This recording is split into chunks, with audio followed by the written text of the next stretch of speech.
Thank you so much, Zoe. I missed you guys. It's been so long. I'm Vicky Kitty. I'm joining Necra for the first time of this year's broadcast. I'm so excited to be alongside you, Necra. And we got a good match on our hands. We got the LA Glads versus WISP. I know we were looking at WISP together earlier on, so I'm excited to see how this plays out. But you know what? I have to agree with the desk here. You know, despite what the scrim books are saying, I don't like to pay attention to that. Maybe Cussa could get bought out, but I can't. I don't know. The Glads, you know, there's been some time. I think they got something cooking out here. I think you're absolutely right, Vicky, and I am so excited to be back and to be able to kick off our stay in the Pro-Am with this incredible matchup. I feel like there's a lot on the table here for both of these teams to really showcase what they have to offer, and so WISP being able to qualify through the Pro-Am qualifiers, and of course the Los Angeles Gladiators trying to put some of those scrimbuck rumors to rest. I feel like Gladiators do have this, though, just from the amount of experience that they have, but I can't wait to see what WISP do have to offer. Yeah, I definitely agree. I want to, you know, follow up on WISP specifically because we don't get to see these contenders teams very often. I want to highlight them a lot. We take a little trip over to Village for our first round. You know, WISP, they did something different. Despite, you know, qualifying and having a difficult time to do so, I think they had to come through a tiebreaker match versus Hive. You know, so they barely scraped by that top 5 in the NA qualifier. They have Jkaru here on their main tank, and I think he's playing on ping as well. So while this newer tank makes his way into WISP roster, Jkaru is no stranger to what we've experienced in the contender scene. We've seen him pop off in the good old Tier 2 days, back with Young and Beautiful when British Hurricane was dominating. He took him to like a match 5 series, Karasuno, Uprising Academy. This player is super talented. WISP, we've seen a lot of their other individual players too. Rocket is an insane young legend on this Tracer who's been able to work really well together with Chopper. Yeah, absolutely. We're going to see Rocket and Chopper actually play the Tracer and the Cassidy respectively, as Jkaru was looking for a position to really help to try to disrupt some of this DPS pressure coming out here from Kepster and Kai on the Los Angeles Gladiators. So that Winston is going to be really impactful for WISP to try to get into this one. But Dante's already taken control of the point here with the Ramatra. I love the fact that we're seeing Dante on this Ram right now, because obviously when you take a look at Ramatra, he enables that flex tank so well here, that off tank, and he already takes care of a peak in the process too. He's running it down into their backline, and he's doing what he could do best with this Ram already. Taking care of the backline from WISP. It's time for a reset, but Glad's already looking fantastic with 20% on the point. Yeah, I mean, the quick capture right away, and just to be able to try to control the choke point, that's really the power of what Ramatra has to offer. And you can see that Dante is showcasing so many different skills in this Ramatra kit, being able to go for the Nemesis form and make sure that you're really getting those strong punches in there. That's going to be really helpful to keep denying this incoming damage. I mean, look at this. Dante's playing Gatekeeper. Nobody on WISP is able to get through right now. Yeah, you could put down the Vortex right there through that choke point. Here comes the dive from Jkaru right on top of the high ground with that nano boost. Fantastic way to clear up the high ground here too. Now that Glads doesn't have Babel and Kai goes down, only 3 players left for the Glads. And that was a great opportunity now for WISP to turn the point right back in their favor. They needed that, but they did have to burn the nano in the process, but they did not need to burn the primal. So that's fantastic since they didn't need to go for the reset. Oh, for sure. I mean, that was such wonderful timing there by WISP. Jkaru really waiting for that nano to come online, and you can see the call and response there. He goes for the nano onto Jkaru. Jkaru is able to jump up onto the high ground and get some really quick picks there onto the DPS line of the Los Angeles Gladiators. They're back in here, though, in the pulse bomb! Rocket was in such a good position, but they trade support for support here. Here comes the Primal, booping Kai out of the window real quick. No Deadeye here coming in. Jkaru's gonna be able to back up, but no health coming in here too. He needs to literally go for the health back. He's won, and he manages to survive for right now with still having control over this point. Well, this is going to be a little bit of a reset here for the Gladiators. They're waiting for the rest of the team to be able to come back. But look, they're still putting on the pressure here. The DPS on the high ground. Kai is able to get some really nice shots there onto WISP, but does have to back away, waiting for the rest of the team. I like this disengagement here. Oh, and he still finds Rocky in the process. Chopper's got that Deadeye to clear some space, but he needs to back up now that a peak is low. Grapes is gone. WISP are going to have to reset. Glad's managed to retake this point. Nice mortality field, too, from Babel. Little expensive out here, but they were able to flip the point right back in their favor. Yeah, I think you're okay, though, if you're the Gladiators, to utilize that amplification matrix there. Was such a nice way to be able to zone WISP back away from that choke point to allow the rest of the Gladiators to actually get in there and try to get some work done. So a quick team kill there, and now they're going to be setting up on this high ground. Dante's already right there to try to keep everybody from coming in. Literally was trying to contest him, but was so far off left to the side that Chopper was able to find him in his sights with that Deadeye. Dante not available right here to put in some of the extra pressure. I like this disengagement now from Gladiators. They're going to be able to re-engage with that sound barrier from Astro. Kai goes down without using the Deadeye, and Whisper still finding some of these picks here. They have the number advantage, and they also get the point advantage. This has been so back and forth, and it's because of the utility that we're seeing come out from Wisp. I mean, Jacaro's been really well known for getting a lot of value out of those Primal Rages, and you can see how he's able to capitalize on that and convert it over to big picks here for Wisp. Even Jacaro just kind of playing a little bit of Minesweeper, you know, where is everybody hiding from? Gladiators just trying to take a moment to, you know, just kind of gather themselves before they go into this one. Vicky, it's final fight territory. Oh my goodness, the shutdown from Abkeek, the sleep, but he gets punished immediately right afterwards. Rocket tries to go for a cheeky pulse bomb, gets the follow-up with Jikaru with the immortality field. That was Babel, but not for very long. Now the overtime popped off real quick, right before Wisp was able to make their way onto this point. No way, just like that though. Overtime? Gladiators get pushed off the points. They need to go right back in. They need to try to flip it out here too. Wisp trying to find the opportunity now as Gladiators, Kevster forced to try to go for this health pack over to the side, trying to get right back in as Dante's trying to clear up the rest of this point right here to put it right back in Glad's favor. Gladiators might be able to take control of the point now, but there's still a couple of seconds left. Kai gets taken down, even on the Soldier 76 trying to get in, and Recontest is coming through here from Wisp, Vicky. Dante's got Annihilation. He's forced to pop it right now, but they don't have Sound Barrier. Babel doesn't have Rush out here either. Chopper finally finds Funny Astro. Keith goes down, so both supports are gone for Wisp. This is the opportunity with Dante alone and the Annihilation to stay alive. Here, take some of this Vortex, and he's clearing all the space left here for the rest of Glass to take this first round.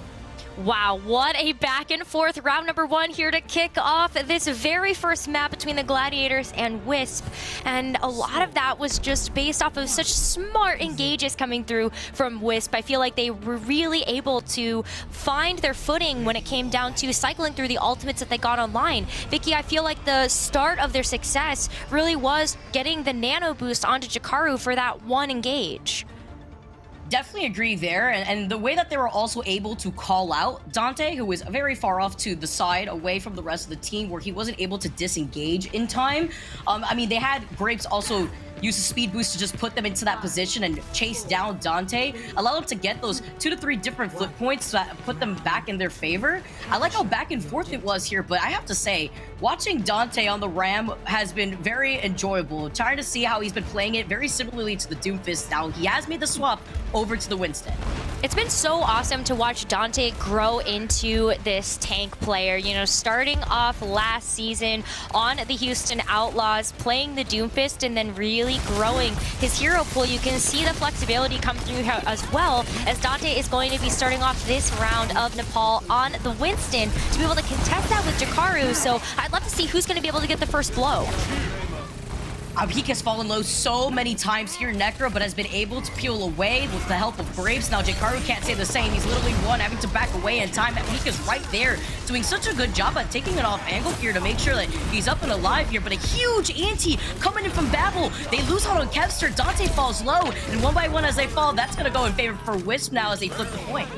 Wow, even though that giant anti-grenade came through from Babel, it just felt like Wisp was able to keep everybody alive. And this is really where I'm starting to look at Abkeek and Grapes and see how are they able to support the team. Grapes, we didn't get a chance to see a whole lot of time in the EMEA qualifiers, or even just in the Prime qualifiers, excuse me. And so kind of looking at it now, you know, where is Grapes going to be able to help support the team? What is happening here?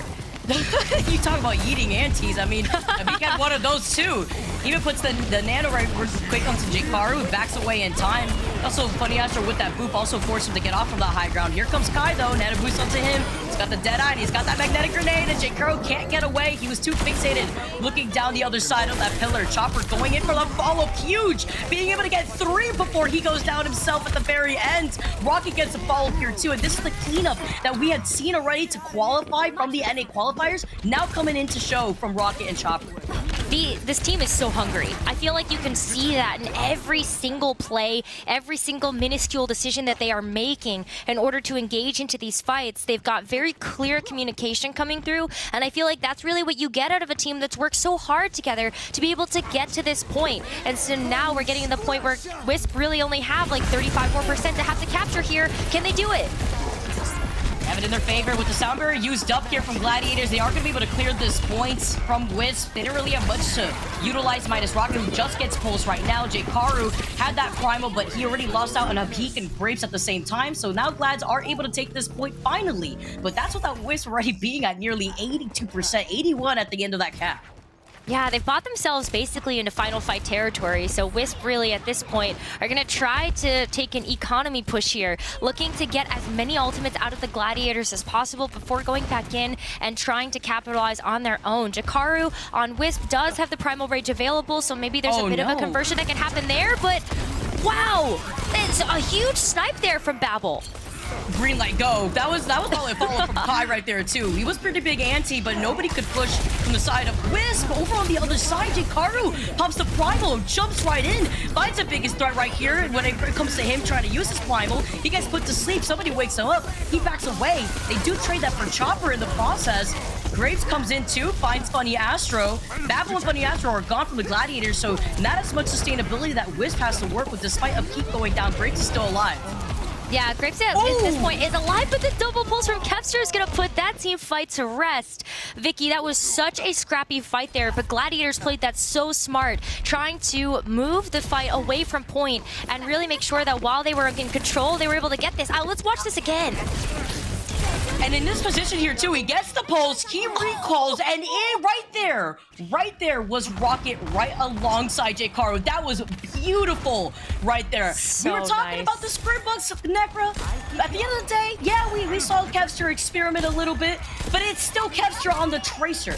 I believe we had seen at one point it was Yaki who was repping the Tracer. Kevster out here was trying something different, but this is Kevster we're talking about. The Tracer still shines through here for this team while they try different things. Sound Barrier also online here for Funny Astro. We test that here with WISP, who also is going to pop the Deadeye themselves. Nice Sound Barrier coming in from Funny Astro. Keeps the Glads up and alive. The same cannot be said, though, about a peak and Grapes. And that's the difference here, too, because the Sound Barrier was used up from Grapes. And despite having that lead at the very beginning, Necra, it's gone. The Gladiators have cleared out WISP. Yeah, it looks like they finally found their footing in this game. They've realized who the big threats are on WISP, and they are able to take them out. Vicky, it felt like that was such a clean victory for them on that second round, especially after they were able to figure out how to actually maneuver around WISP's playstyle. Yeah, I really like the way that they were also able to enable Kevster, especially at the very end there. We got to see a lot from Dante and what he was able to do in terms of controlling the space there, but Kevster had his pop-off moments too. Yeah, absolutely. I mean, that double pulse, it doesn't really get any better than that. And it's kind of the type of ultimate economy that you're really looking at for able to see conversion over from Kevster. I feel like Kevster is just always known for that kind of flashy show. So I can't wait to see what else we got in store for the rest of the series. Yeah, that was fantastic out here. I honestly, just being able to see, though, how close it was the first 2 rounds. It's Gladiators who made the adjustments that they needed at the very end. That sound barrier that they couldn't use was the nail in the coffin. Despite having that lead at the very beginning, it looked great for them, but Gladiators just was able to adapt better.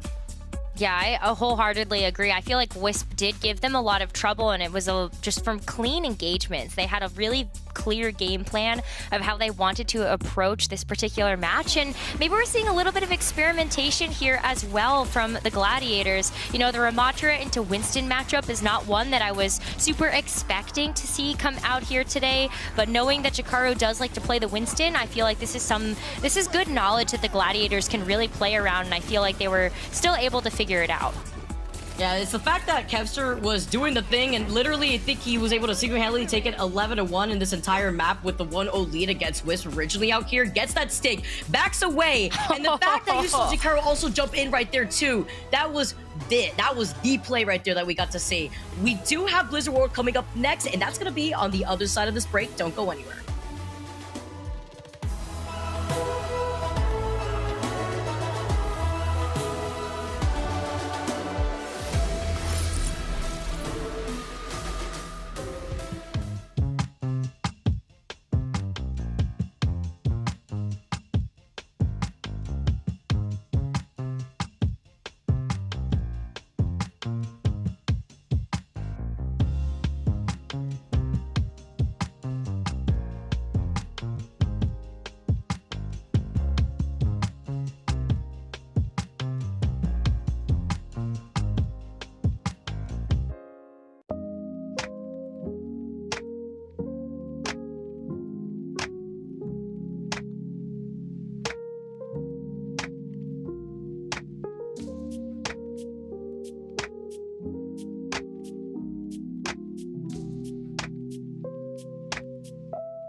Flooding Astro. That has been the late tactics widely dealt In a 4v5, oh, not quite so much anymore. Kevster dishing out the damage. This is giving me vibes of Florida against the Atlanta Rain.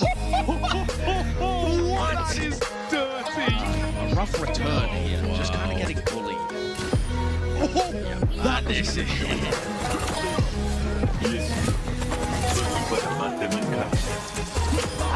Wave hello, maybe goodbye to the rest of your team, Decay, because Lastro's on the field. Nano's there just to keep them alive. rolling, trying to keep everybody alive. And Hydron, oh boy, punched into oncoming traffic. Dante shuts him down.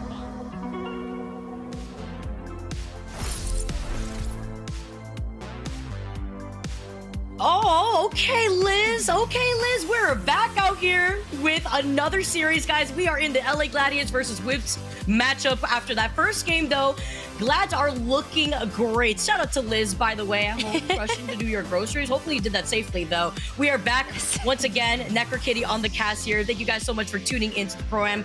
I'm enjoying myself, Necker, because we don't really get to see this very often. Of course, we got to see it happen last week, and we got to see what happened with a lot of our contenders teams. We saw earlier today, but now we get to see WISP come up against the Glads, and they were doing a pretty good job. This is a team, by the way, that barely scraped by the qualifiers in the NA qualifiers to make it here. And despite it being a 2-0 on Nepal from Glads, they were still doing a really good job at keeping up. It was so close in that first round, and I was so blown away by just how proactive we really got a chance to see WISP going into a lot of those team fights. It was very clear that they had a game plan in mind of how they wanted to be able to approach the Gladiators, and they were able to execute. And so I love seeing a very close first map, and we'll see if they're going to be able to continue to keep the pressure onto the Gladiators heading into the next one. Now, we're wondering here, what kind of subs are we going to see coming in? Are any players going to be basically filtered out here? And it does look like it's going to be Lastro moving in for Funny Astro. How funny how that works out. I think actually they played together in the past. I was talking to you about this earlier, where I think together they've been like Funny Lastro at their peak out here. But Astro, you know, he's not in here. It's going to be Lastro with Abo now instead. And we know that Lastro also has history with Dante, both of them, of course, coming in from the Houston Outlaws. Dante changing things up. Yeah, that dude looked iffy in the scrim books, if you want to cash it in, but he took out the Winston, he took out the Ramatra. It looked great. Now we're moving on to Blizzard World. Yeah, I want to talk a little bit about the switch there from Funny Astro into Lastro as well. We've seen a lot on Blizzard World that you can have kind of like the flex support there coming in from Babel, and then you can also have a kind of a different type of support coming through from Lastro. You know, Funny Astro, when he's seen play in these maps, has really tried to just play the Lucio, and now I think this lends itself to a little bit more of these longer range support duos that can really help to amplify the healing coming through for the tanks or the DPS that are a little bit farther away. I like highlighting Babel too, you know, making his way back once again into the league. Welcome back, Babel. We missed you. He had played back with the Spitfire, I think like in 2020 or so. You're right before I joined the league out here, so seeing him back, he made his way from contenders again. Coming in from O2 Blast. Lads, looking great, and they're going to be starting off on the defense. WISP opted to go for the offense here. So I want to see how this is going to play out with the way that WISP was playing. You mentioned it earlier, but the way that Jkaru is the one that initiates out here when Abhi does have that nano has been something to look out for. But with Chopper making the swap over, I wonder if he's probably going to switch right back over to the Echo. I mean, that's what Blizzard World allows you to have more of these open sight lines here. Just trying to see if we can get a little cheeky pick with the teleportation, but no teleport and no going to be no pick real quick, so he's just going to make the swap. Yeah, I mean, if that would have been a quick... if that was a quick snipe, I think that's a quick take there for WISP if they're able to move in fast enough. But I want to kind of go back to a little bit of the Winston engagement that we might see here. It's going to play a little bit differently than what we saw in Control. These fights are going to be a little bit more controlled, a little bit slower paced here. You can see Dante's actually going to be the one that ends up making the first move. He gets burned for it. That was a great follow-up in terms of comms from Rocket and Chopper too. He got burned with the magnetic nade, and Chopper is still mowing down the rest of the Glads after Dante was the first Domino to fall. Lastro gets hit with an anti, and they're forced already to funnel out. The disengage was huge here. I like that, but they're just going to be able to re-engage here now that Dante's made his way back. Yeah, and Chopper, you know, like maybe there was a little bit of hesitation on whether or not Chopper was going to be able to hold his own in this particular meta, but I feel like the Cassidy is showing up in such a big way for this player, and I feel like even if Chopper's playing a little bit more aggressively with that Cassidy, Jakaru really is there to be able to create space in order for Chopper to operate in. And so look at this already, how aggressive Jakaru is even getting into the front line of the Gladiators. He's clearing that extra space, especially with the position that Gladiators want to take on this high ground right now, especially after getting past this choke point. See Jakaru moving in, put down the barrier, just forces Kai to back off. Babel being on the Kiri, he's going to be able to back away just in time. Suzu coming in too, just so that way you can get that reset. Managing to space away nicely here too. He does have that nano boost, and so does Lastro. Yeah, so where are these nanos going to go? It looks like Apik is already going to use theirs on huge Jakaru. Huge anti. Yeah, it was a beautiful follow-up from Kai and Lastro at the same time right there, too. WISP get deleted in that choke point, and now the reset to Necro is going to happen where they can just reposition back on the high ground. Yeah, and so this is where things get a little bit dicey here for WISP. This Winston engagement does really, really well to snowball. As soon as you are able to take that first fight, you are really looking for Jakaru to continue to make even more space for the team. But the fact that this was a huge win here for the Gladiators in this team fight means this is going to be a huge halt to WISP's progress. Look at how long it's going to take for them to be able to get back into things here as they start to look for how they want to engage this time around. At least Jakaru does have the Primal Rage as a great engagement tool, and it should be able to knock down these DPS off of the high ground here. You see how he tries to engage right here with it. He gets put to sleep immediately right afterwards, though. Babel also answering right back to Peak.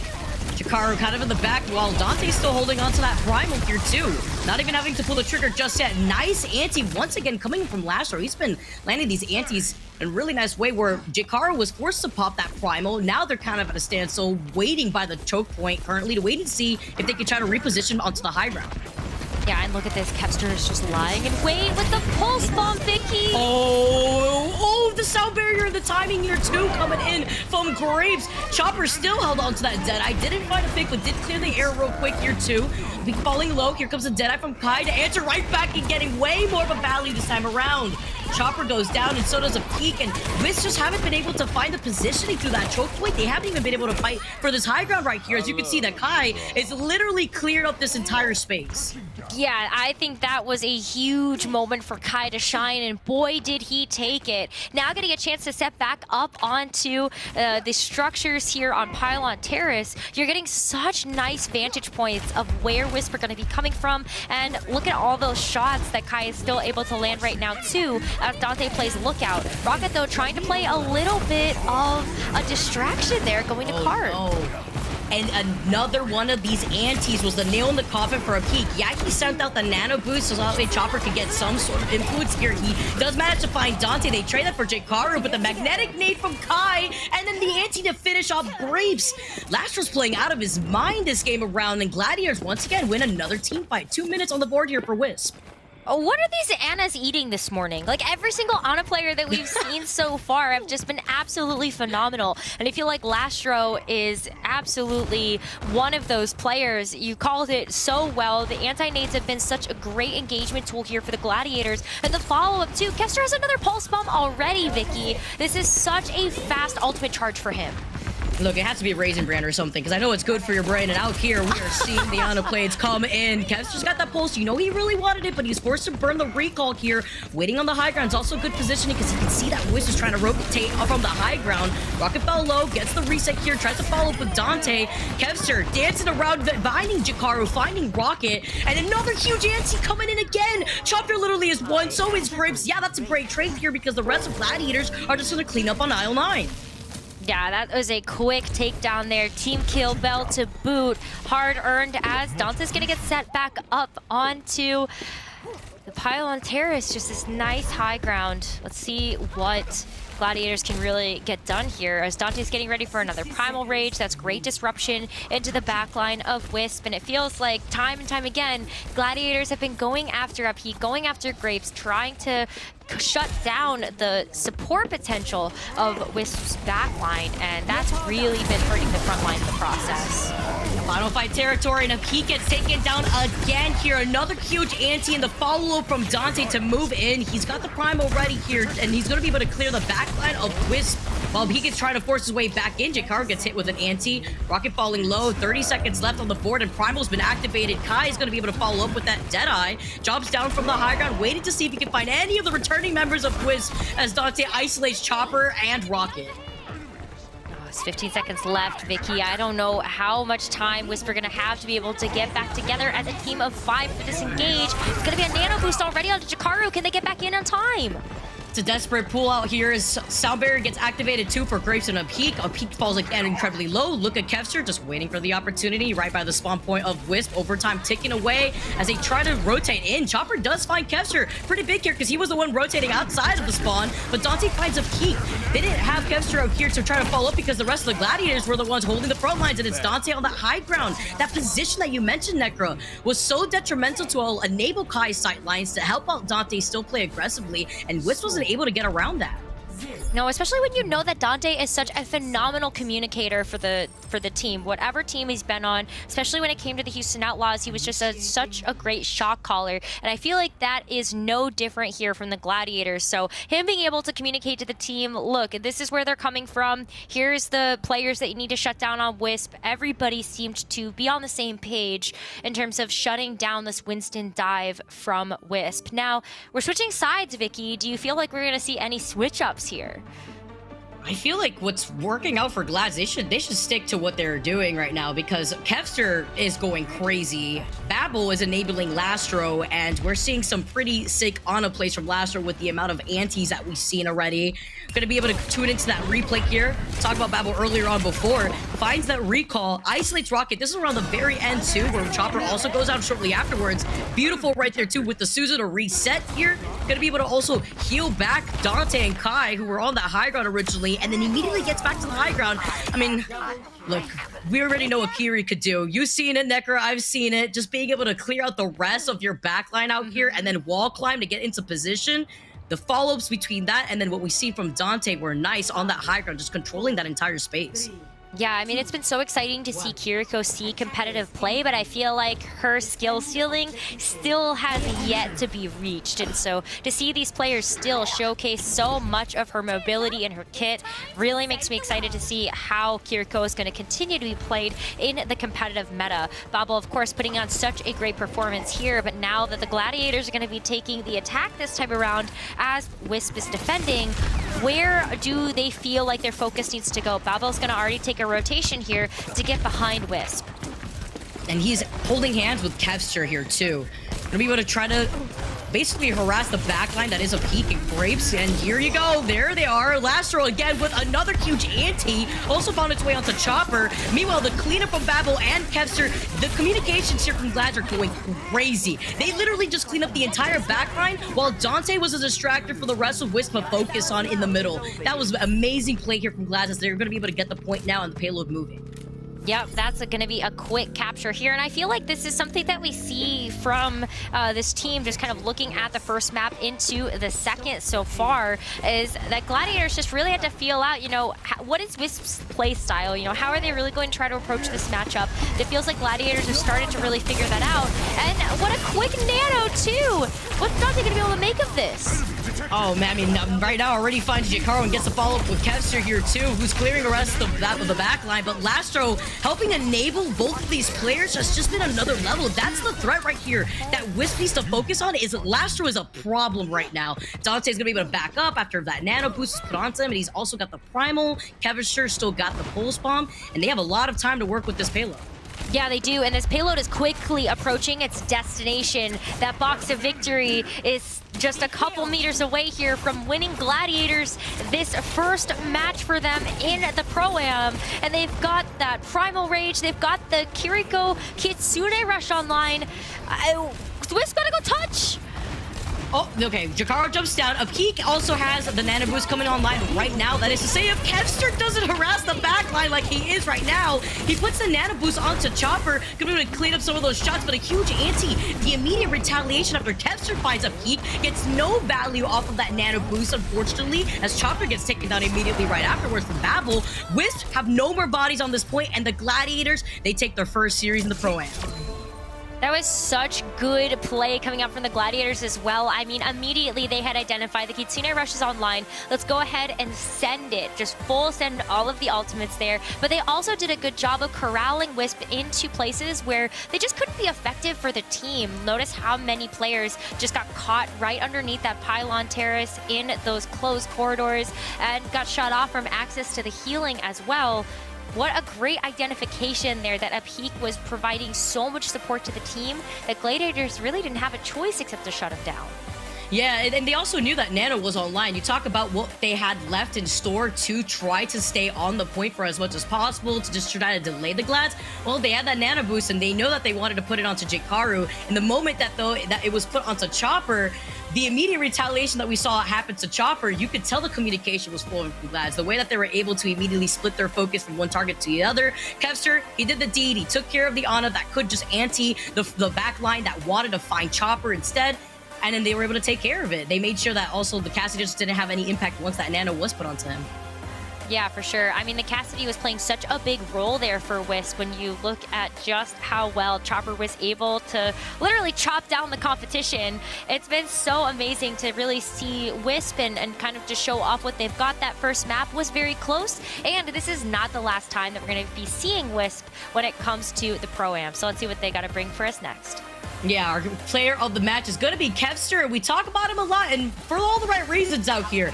I believe in this first map alone, he was going crazy. I think he only died like twice out here, got 8 limbs, and I think in Blizzard World, it's a very similar lineup. We got that double stick here too. Well, he stuck to Jikaru, then Jikaru jumped in, and Rocket unfortunately fell victim to that pulse bomb too. Then here, the follow-up, clearing up the rest, followed up with this Kitsune Rush too, cleaning up the rest of the backline, and also kind of being a thrown to the side to Apik. Really didn't allow Apik and Graves to get much going from Wisp, and Kevster was doing a really good job at also tracking the ultimates that were going to be used, like we saw with Apik with the Nano Boost on the high ground at the very end of that game. Yeah, I mean, Kevster at this point was playing cleanup duty on a lot of these targets. A look at the follow-up there when Dante was actually focusing someone down. Kevster was right there behind him, or just finishing off another low-health target. But, I mean, what a phenomenal job here from Kevster. I feel like I got super tongue-tied talking about his prowess on this particular hero after that first map, because it just was the same old, same old. It's really hard to try to put that into a different perspective when it's just the Kevster that we all know and love. Yeah, it's a Kevster Tracer out here too. At the end of the day, Kevster goes crazy on that Tracer. And that's why we talked about Yaki a little bit on this roster too, because Yaki, we all know, also has an insane Tracer. I can't wait to see more of the Glads in the future, but that's a great way to start things off for them in the Pro-Am. That was it for them versus Wisp. We're going to be going on over to a break, and when we come back, we'll be seeing you.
Welcome to the Watchpoint Game Break. Zoe here, joined by Costa, as well as Danny, and Gladiators walk away victoriously over our contenders team, WISP. Now, let's break down all the action, talk about how they got it done. Map number 1. Honestly, I felt like that looked a little too close, but, you know, Gladiators turned it up, and then a lot of that was basically just Kevster being like, yeah. Let's just end it. Here. Yeah. Let's just end it. Kevster, you know, reminding everyone that no matter how weak people might perceive this team to be, he's still around and he's still on the Tracer. He actually, you know, this is per 10 minutes. He actually only had 3 deaths in this entire series on that Tracer. Just absolutely dominant performance. And as you said, Zoe, on that first map, it really could have gone either way. There was a lot of things that went towards Team Wisp. It was back and forth. But Kevster's Tracer stood strong. And then we just started to see a masterclass coming out from the Gladiators as we move onwards. On Blizzard World, Team Wisp just really couldn't hold a candle to whatever the Gladiators were throwing at them, right? We saw, you know, just domination from, you know, a Babel on this Kiriko. Looks very aggressive, very strong. Didn't die on Blizzard World, even though he's playing so aggressive. And then Lastro just comes in to be like, hey guys, did you forget I'm also on this roster? His Ana absolutely clean. Honestly, I just want to vent a little bit here as well. I love having Ana in the meta. Ana is just one of the best heroes to watch, just overall. The amount of damage and play potential that you can have, maybe a bit of support bias, that you can have as a support player is just awesome to see. And, you know, I think this sort of doesn't give me full confidence in the Gladiators. Obviously, Team Wisp, you know, didn't put on the best performance today, but it's a good first step. Yeah. I mean, despite the 2-0 loss, I think I kind of liked what Wisp did, you know, and they put up a good fight, and I definitely think they gave Gladiators run for their money. So this is not it for the Wisp. They got more matches, so I'm excited to see more from them. And people talked about looking at that Gladiators squad was, of course, Dante, who is now looking great in person. We got the man himself for a quick chat. Dante, how are you doing? Congratulations on the W, and thank you so much for taking the time to join us. Hi, I'm good. How are you guys? We're great. Thank you. Didn't see that coming. All right, Dante, I'm gonna start off this interview. So I just want to ask, you know, you were with the Houston Outlaws last season, and now you're with a new team, Los Angeles Gladiators. How's that transition? How has that transition been for you? And also, how are you liking LA? I love LA. It's probably my favorite place to live that I live so far. We were here for season 1 and 2, and it's like nice to be back. Transition-wise, I think everything like out of game has been really smooth. In game was a little weird at first because it's like a really different style. Like I feel like Gladiators plays like more of an aggressive style, but Outlaws is like more of like a passive team. At least last year, that's how we played. They're probably a lot different this year, but really different stylistically. But I'm loving like everything about this new team. Like the environment's really good.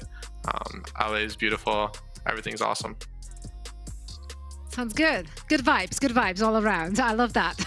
Now, Dante, you are the sole tank for this team. Do you feel like that's adding a lot more pressure on you since you do have to cover so many different bases?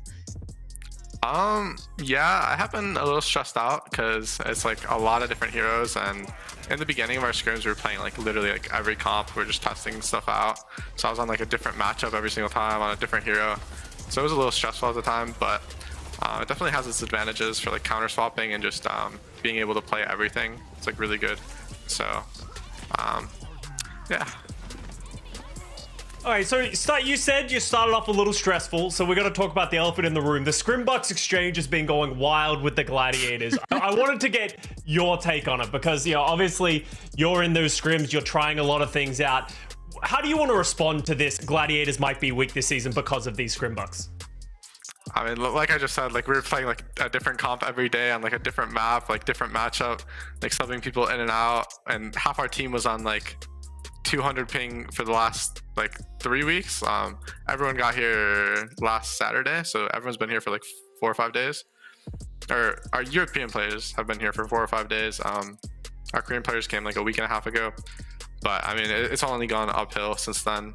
We're just getting better and better. Everyone's meshing well, so yeah. It takes time. It takes time, man. And we love to see you turn it up in this match. We can't wait to see more from you and the squad. Thank you so much for joining us, and best of luck in your next match. All right, thanks for having me. See you guys. Cheers, Thank Dante. you. Bye. Bye. Always great to see him. Of course, also fantastic to have him back in the city once again. So we might see a little bit more of him for sure. Now we are getting ready for our next match. So let's take a look at the schedule to see exactly where we are currently in our day, which went by, I feel, really quickly, but technically it didn't because it's 5. Right on time. So it's actually we're right on time. But the matches somehow felt quick. Let's see if we're going to end with a long one or not. Either way, New York Excelsior will take on the Houston Outlaws. I am very excited to see both of those teams rocking up again, especially to get a first glimpse at what the New York Excelsior is going to look like this season. This is a really interesting roster because obviously it was a late pickup and there's been a lot of rumors about this New York Excelsior team throughout the offseason. But if you look at these players on paper, they actually have a pretty good squad, right? Like they have good Korean talent. We've seen some unique players coming in here, and Fitz, like we've considered him on one of the best DPS duos alongside Prophet for a very long time. So there is a lot of upside of this New York Excelsior team, but there are very few people that have faith on them. So this is really their first attempt to be able to show people like, hey, you guys might be doubting us, but here's what our capabilities have, because there's a lot of experience and a lot of quality players on this team. It just doesn't feel like that hype is there for this roster like you would expect them on any other team. Yeah, and it's a great first look at them when they go up against the Houston Outlaws, since that is a strong team they can measure up against. And if you are in support of the New York Excelsior, make sure to grab your support bundle now, as it is currently on sale. You can get yourself a Kiriko, Ana, Baptiste, as well as a Weapon Charm in your favorite team skins. And all of that will only cost you 350 league tokens and a quarter of your soul. Quarter of your soul. Wow. Whoa, Only a quarter? That's Not a whole soul. That's a deal. I mean, this is the first time we're seeing New York Excelsior, but I think it's a bit of onlookers. They're going up against Houston Outlaws. Quite That's good. honest. Trial by fire. I like that. Yeah. But I mean, Houston Outlaws, that match against Toronto was crazy. They got the win already. So I'm just expecting more of just great Overwatch from both Houston Outlaws and the New York Excelsior, honestly. Absolutely. I see. I'm completely the opposite here of you. I think it's fantastic to go up against one of the strongest teams. It is, because no one will expect you to come out victorious, which means that if you as much as put up a good fight or a good enough fight, then people will still not give you flag for losing. True. They go like, That's oh, well, true. but they went up against the strongest team and they did fine. And even if they didn't do fine, then they still went up against the strongest team. So I think it's everything to win, nothing to lose situation for New York Excelsior, and I think that is a great platform to showcase what you can do as a team first thing in the season. Now we take a look at our predictions. I had to go with the Houston Outlaws again. Wow, you just gave me so much optimism. You said you just said you were playing with house money. Choose New York Excelsior. I still think that Houston Outlaws are going to win it. I'm just so sold on that roster. Like, their backline is just so deadly. Like, if you're scared of Fearless in the front line, we'll have bad news for you, because the backline might even be deadlier than that. So, yeah, there you have it. It's going to be an uphill battle for the New York Excelsior, but I hope they at least can put up some resistance, Danny.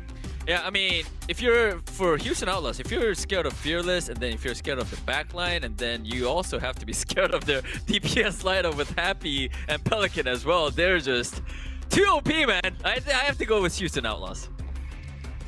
I just want to see more Pelican Tracer. It's been looking so good. Honestly, I'm going for the Houston Outlaws, Pelican Tracer. I just want to keep getting more reps to see like where it really stands with everyone else. So New York Excelsior, definitely an uphill battle in their first match with this new roster.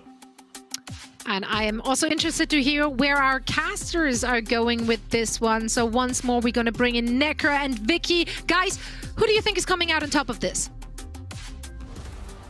Thank you, Zoe. I gotta agree with you. I love the hype up behind NYXL, but I gotta go with the Outlaws. I mean, after what we just witnessed versus the Defiant, I even tweeted earlier, I was like, Violet's in. I missed this. I haven't seen this in a while. It's been a bit. Talk about the backline out here. This team is crazy. The individual talent is going to be insane. And you know what, Necker, I also agree with Zoe out here. What better way to face off against a team than probably the best team in the group right now? I mean, the best now that they beat the Defiant currently. I mean, if you want to talk about results, but the best right now with NYXL having some pretty questionable choices with their roster. I know you got to take a look at the 4 support back lineup that they got.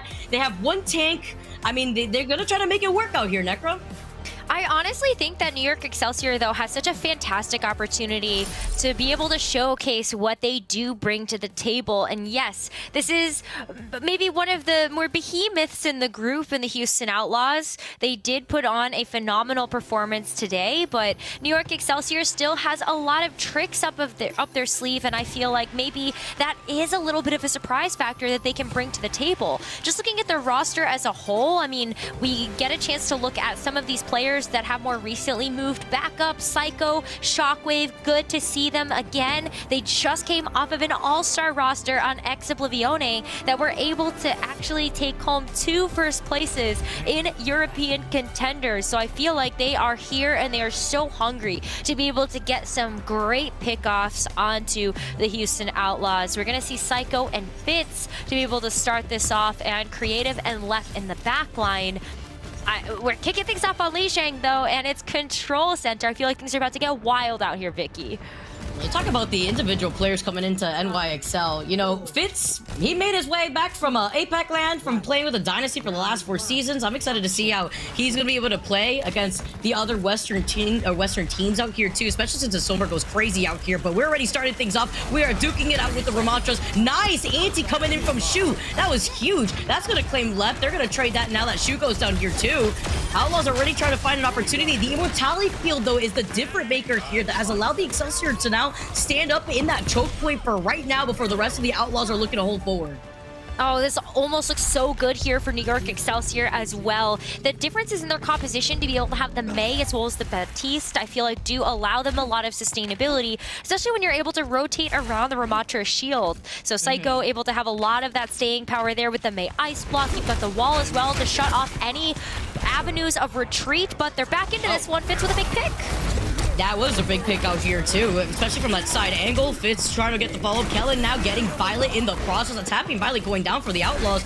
Trying to get that trade while Kellen is just going to take a little quick nap. Finally waking up now. Fearless falling incredibly low. Just a matter of time before they finish that up. The pulse pump coming in from Pelican. Moving in. Talk about the individual tools here that Outlaws could work with. Pelican also is just insane player, and on the Tracer here too. Haven't been able to flip the point despite even taking that advantage in terms of the amount of players that were up for the Outlaws. That's also thanks to Pelican, who was able to contest in the front line. Yeah, and Matrix here might be able to help turn things in the tide of the Excelsior. But with that too, yeah, Houston Outlaws, they just want to back off from this one. There's no point in re-engaging with that when you know that the Amplification Matrix is just going to finish off the entirety of the team. So may as well allow New York Excelsior to burn that ultimate and give Houston Outlaws the chance to regroup as a team of 5. They do have Shu's Nano Boost here, so that could help to enable Fearless to get a little bit more up close and personal here with the front line of New York Excelsior. But Happy as well can help split up the team here with the Dragon Strike. The wall coming in, and you talk about it here, the Dragon Strike coming in as well. Kellen pops in the ult. Nemesis being activated here. Warrior running, you can't go anywhere. He puts up the barrier and he cleans up Happy. Outlaws getting deleted here in this next fight. Great look here from the NYXL, and the way that they were also able to use Cycle's wall was huge there. Yeah, I was, but now I'm like, where's Pelican going? I think Pelican might be trying to deliver a dive bomb there onto the back line of New York Excelsior. At least it's going to get New York to pivot back to point. Now you see me, now you don't. I mean, he did the job. Exactly what it was clear the choke point from where they were going through their spawn. Annihilation activated. Here comes the sound barrier from Violet. Sustainability up and alive as the Immortality field gets deleted. Thanks to Pelican and Happy here. Fearless falling super low. Here comes a pulse bomb. Huge ult 11 Fitz. And the cleanup onto Creative. That's 3 down here for the Excelsior. Glenn having to run away if he can. He's in the line of sight of Pelican. He falls low. The Vortex comes out, but he can't get away in time. Great cleanup here from the Outlaws. Yeah, I mean, the Outlaws, that was a pretty expensive fight for them. You're looking at the Sound Barrier, the Pulse Bomb, and Fearless's ultimate being used there, but it was still at least able to convert over to recapturing the point. An unfortunate miss there, I feel like, from Creative. You saw the Amplification Matrix come out, but it was at the very tail end of the fight when no one else was able to follow up on that one. Pelican is going to try to wrap around, though, as New York Excelsior try to come back into this fight for Final Fight territory. It's contested here, too. Comes a Nano Boost coming in. Nice mortality field helping on Fitz. Pelican deletes it immediately now as a Nano Boost onto Fearless puts in so much pressure via this choke point. Gonna be able to still continue on as Pelican is mowing down the rest of the NYXL. Huge anti-tier 2. Creative going down. The rest of the Outlaws are still gonna be able to stay on the points. 5 seconds left. Yeah, Fitz is going to try to make his way back over to the point there with the Tracer to be able to blink on. He is able to activate the overtime here, but there's got to be follow-up from New York Excelsior, and it might have to come in the form of this May Blizzard. Oh, Psycho, you need to stay alive. Another huge anti coming in from Shu. Psycho stays alive, puts down the Blizzard. Annihilation comes in. Fitz gets taken down. Creative did already used up the Immortality field. Annihilation for Annihilation, and oh no, while Kelvin was slept, he gets stuck with that Pulse Bomb from Pelican. Pelican and Fearless are looking crazy, and they clear this first round.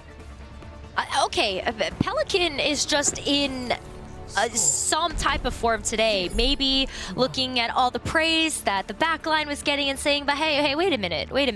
Like, let me show you what I've got to bring to the table. And Pelican played such a pivotal role in so many of those fights in that first round. Either playing as a distraction in the backline of New York Excelsior. There was that one time where he was able to go back to the point and turn New York Excelsior's attention back over to the point to allow Houston to run back through. But it's also just coming in the form of forcing out that Immortality field. Creative would put that down, try to save Fitz, and then the follow-up comes through after Pelican is able to take out that valuable tool from New York Excelsior's kit. We're seeing a huge swap up here, though, Vicky, as we head over to a more open territory for these teams to navigate.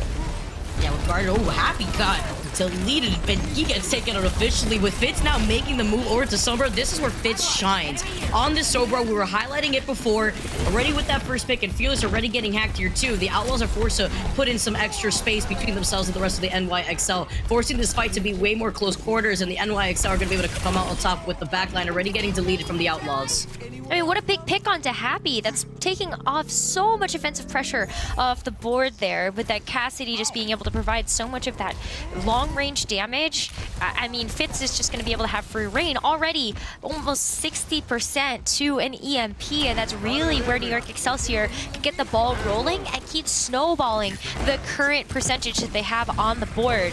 Fitz is going to be really working towards that. Psycho as well. Pulse Bomb almost in his pocket. That's a really good point, too, with how quickly Fitz is able to try to get this EMP. It works into that win con with this setup, but now that Fitz gets taken down, Happy's going to try to make sure that Fitz stays in his line of sight. Shu gets hacked from the back. Pelican has that Pulse Bomb. Here comes the rush coming in, too, from Creative. He backs away in time. Nicely able to restabilize, but they haven't been able to push through that choke point just yet because look who's harassing their backline. It is Pelican once again. Meanwhile, Happy is going to be able to put them as the meat in the sandwich while they're trying to sandwich them on each side of the point.